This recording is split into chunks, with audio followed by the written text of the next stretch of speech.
Hello everyone, I cordially invite you all to my channel, Daily Focus. Ammonites are extinct spiral-shelled cephalopods comprising the subclass Ammonoidea.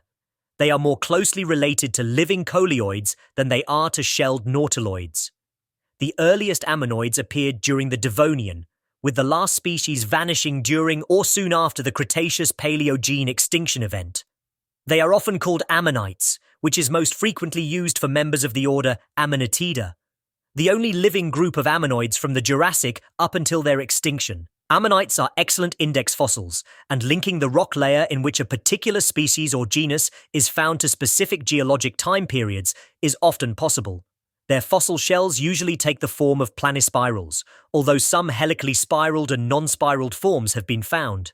The name Ammonite, from which the scientific term is derived, was inspired by the spiral shape of their fossilized shells, which somewhat resemble tightly coiled ram's horns. Because ammonites and their close relatives are extinct, little is known about their way of life.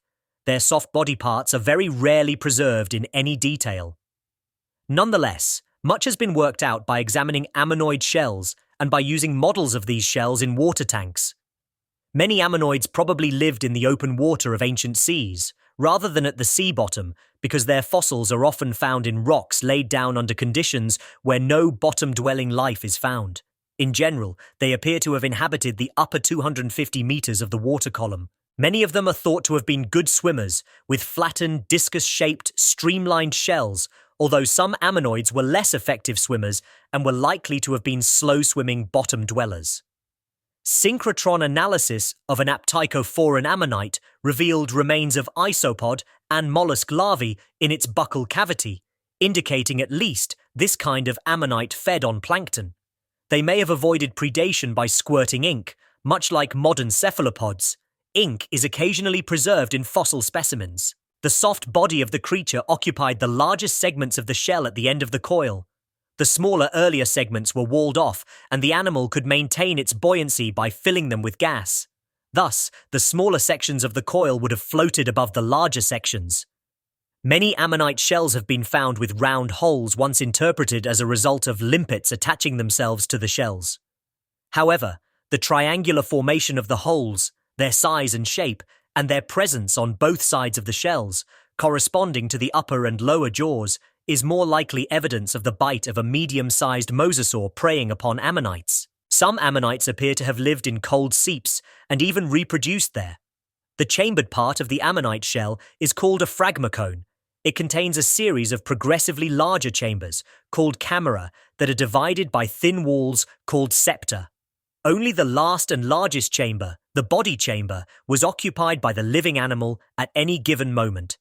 As it grew, it added newer and larger chambers to the open end of the coil, where the outer whorl of an ammonite shell largely covers the preceding whorls. The specimen is said to be involute, e.g., anahoplites. Where it does not cover those preceding, the specimen is said to be evolute, e.g., dactylioceras. A thin living tube called a siphuncle passed through the septa, extending from the ammonite's body into the empty shell chambers. Through a hyperosmotic active transport process, the ammonite emptied water out of these shell chambers. This enabled it to control the buoyancy of the shell and thereby rise or descend in the water column. A primary difference between ammonites and nautiloids is the siphuncle of ammonites runs along the ventral periphery of the septa and camerae, while the siphuncle of nautiloids runs more or less through the center of the septa and camerae. One feature found in shells of the modern nautilus is the variation in the shape and size of the shell according to the sex of the animal, the shell of the male being slightly smaller and wider than that of the female. This sexual dimorphism is thought to be an explanation for the variation in size of certain ammonite shells of the same species, the larger shell, the macroconch, being female, and the smaller shell, the microconch, being male. This is thought to be because the female required a larger body size for egg production. A good example of this sexual variation is found in Bifurcaris from the early part of the Jurassic period of Europe. Only recently has sexual variation in the shells of ammonites been recognized. The macroconch and microconch of one species were often previously mistaken for two closely related but different species occurring in the same rocks. However, Because the dimorphic sizes are so consistently found together, they are more likely an example of sexual dimorphism within the same species. Whorl width in the body chamber of many groups of ammonites, as expressed by the width-diameter ratio, is another sign of dimorphism. This character has been used to separate male, Largiventa conch L, from female. The majority of ammonite species feature planispiral shells tightly coiled in a flat plane. The most fundamental difference in spiral form is how strongly successive whorls expand and overlap their predecessors. This can be inferred by the size of the umbilicus, the sunken-in inner part of the coil, exposing older and smaller whorls. Evolute shells have very little overlap, a large umbilicus, and many exposed whorls. Involute shells have strong overlap, a small umbilicus, and only the largest and most recent whorls are exposed. Shell structure can be broken down further by the width of the shell, with implications for hydrodynamic efficiency. Oxycone, strongly involute and very narrow, with sharp ventral keels and a streamlined lenticular cross-section. These ammonoids are estimated to be nectonic, as their shell form incurs very little drag and allows for efficient, stable coasting even in turbulent flow regimes. Serpenticoni, strongly evolute and fairly narrow, discoidal in width. Historically assumed to be primarily planktonic, free-floating drifters, a nectonic lifestyle is also plausible for many species. Thanks to their flattened shape, these ammonoids accelerate effectively, though their large umbilicus introduces more drag in successive thrusts. Relative to oxycones, serpenticones take less effort to rotate around the transverse axis, pitch. Serpenticone ammonites resemble coiled snakes and are abundant in the Jurassic rocks of Europe. Carved serpenticones fulfill the role of the snake stones in medieval folklore. Spherocone, moderately involute and quite broad, globular, nearly spherical in overall shape. Their semi-spherical shape is the most efficient for moving in laminar water with a low Reynolds number or migrating vertically through the water column. Though less hydrodynamically stable than other forms, this may be advantageous in certain situations, as spherocones can easily rotate around both the transverse axis and the vertical axis. Platicone, intermediate between serpenticones and oxycones, narrow and moderately involute. Discocone, intermediate between oxycones and spherocones, involute and moderately broad. The modern nautilus is an example of a discocone cephalopod. Planorbicone, intermediate between serpenticones and spherocones, moderately broad, evolute to involute. Wider and more involute ammonoids on the serpenticone-spherocone spectrum are termed cadicones. Ammonites vary greatly in the ornamentation, surface relief, of their shells. Some may be smooth and relatively featureless, except for growth lines, resembling that of the modern nautilus. In others, various patterns of spiral ridges, ribs, nodes, or spines are presented.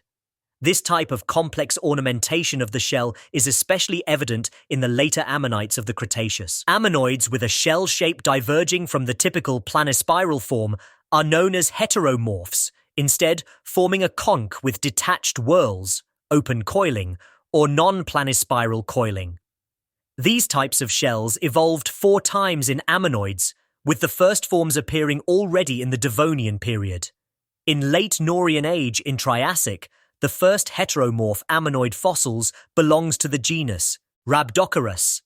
The 3 other heteromorphic genera were Hanococarus, Cochlocarus, and Choristocarus. All of them went extinct at the end of Triassic. In the Jurassic, an uncoiled shell was found in the Spiroceratoidea, but by the end of Cretaceous, the only heteromorph ammonites remaining belonged to the suborder Ancyloceratina. One example is Baculites, which has a nearly straight shell, convergent with the older orthocone nautiloids. Still, other species' shells are coiled helically in 2 dimensions, similar in appearance to some gastropods, e.g. turrilites and Bostricocaras. Some species' shells are even initially uncoiled, then partially coiled, and finally straight at maturity. Perhaps the most extreme and bizarre-looking example of a heteromorph is Nipponites, which appears to be a tangle of irregular whorls lacking any obvious symmetric coiling. Upon closer inspection, though, the shell proves to be a 3-dimensional network of connected U-shapes.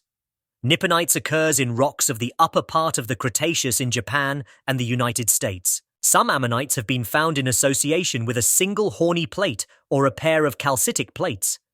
In the past, these plates were assumed to serve in closing the opening of the shell in much the same way as an operculum. But more recently, they are postulated to have been a jaw apparatus. The plates are collectively termed the apticus or apticae in the case of a pair of plates, and a napticus in the case of a single plate. The paired apticae were symmetric to one another and equal in size and appearance. Anaptychi are relatively rare as fossils. They are found representing ammonites from the Devonian period through those of the Cretaceous period. Calcified aptychi only occur in ammonites from the Mesozoic era. They are almost always found detached from the shell and are only very rarely preserved in place. Still, sufficient numbers have been found closing the apertures of fossil ammonite shells as to leave no doubt as to their identity as part of the anatomy of an ammonite. Large numbers of detached aptychi occur in certain beds of rock. These rocks are usually accumulated at great depths. The modern nautilus lacks any calcitic plate for closing its shell, and only one extinct nautiloid genus is known to have borne anything similar. Nautilus does, however, have a leathery head shield, the hood, which it uses to cover the opening when it retreats inside. There are many forms of apticus, varying in shape and the sculpture of the inner and outer surfaces. But because they are so rarely found in position within the shell of the ammonite, it is often unclear to which species of ammonite one kind of apticus belongs. A number of aptychi have been given their own genus and even species names independent of their unknown owner's genus and species, pending future discovery of verified occurrences within ammonite shells. The smallest ammonoid was maximites from the Upper Carboniferous. Adult specimens reached only 10 meters (0.39 in shell diameter. Few of the ammonites occurring in the lower and middle part of the Jurassic period reached a size exceeding 23 cm (9.1 in diameter. Much larger forms are found in the later rocks of the upper part of the Jurassic and the lower part of the Cretaceous, such as titanites from the Portland Stone of Jurassic of southern England, which is often 53 cm (1.74 fd) in diameter, and Parapuzosia sepenredensis of the Cretaceous period of Germany, which is one of the largest known ammonites, sometimes reaching 2 meter (6.6 ft) in diameter.